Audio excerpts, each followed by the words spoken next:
Sunday Night Football, then a Monday night game. Then Kelsey's going to join us here, and we'll have some fun going over some Pick Six contest winners here, 177 and 178. Pittsburgh and Buffalo, a little bit of line movement here. Opened up around the pick'em range at a few outlets, shifted over to Buffalo around 2.5, but now we're seeing that buyback here to 2s, and even at some of the sharper books here, Pinnacle, Kyle, -1 for Buffalo.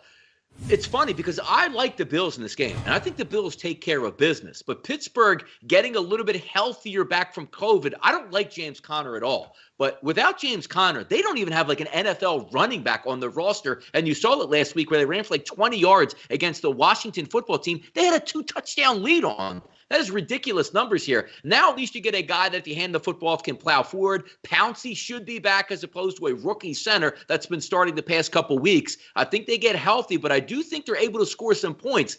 Even though it's a square play and the line's going in the opposite direction now, I think Buffalo can beat the Pittsburgh Steelers here on Sunday Night Football in Buffalo, but I would not be surprised if this game comes down to the last possession with Pittsburgh with a chance to win. I'm going to stick with my initial prognostication here early in the week. I still like Buffalo to win this game, though, Kyle. Yep, I like Buffalo, and sounds like the Jets do as well. But Joe Hayden now a little bit banged up. That secondary for Pittsburgh getting less and less healthy and less dominant. I like what I saw out of Buffalo's offense last week.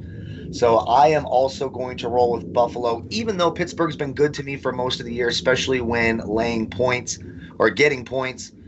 But I just think they're trending backwards. I don't know if they're going to be explosive enough. As weird as that sounds with all the weapons and James Conner coming back, it is interesting to me that they just seem so limited. They're getting the ball out of Big Ben's hands so quickly. They're not really looking for those big shots, besides once in a while they go up top over there to Chase Claypool who's going to have Tre'Davious White on him. So I think I'm right with you. You're right. It's the square play.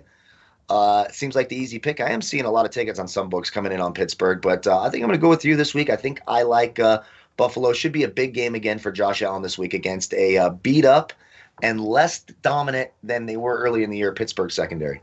Yeah, Pittsburgh, but when you take a look at the last month of the season for Pittsburgh, they played Cincinnati, inferior opponent busted them 36-10. So Jacksonville 27-3 with the rookie quarterback, broke him down. But then you got that weird COVID game where they, dominated Baltimore, but a late pass made it a little bit closer, 19-14. But also in that game, you felt like Pittsburgh didn't have to do much to win the game, and they did, which they only won it by 5. And I think they got caught in that same trap versus Washington. They got a 14 points. This Alex Smith team stinks, and leads them right down the path to a loss.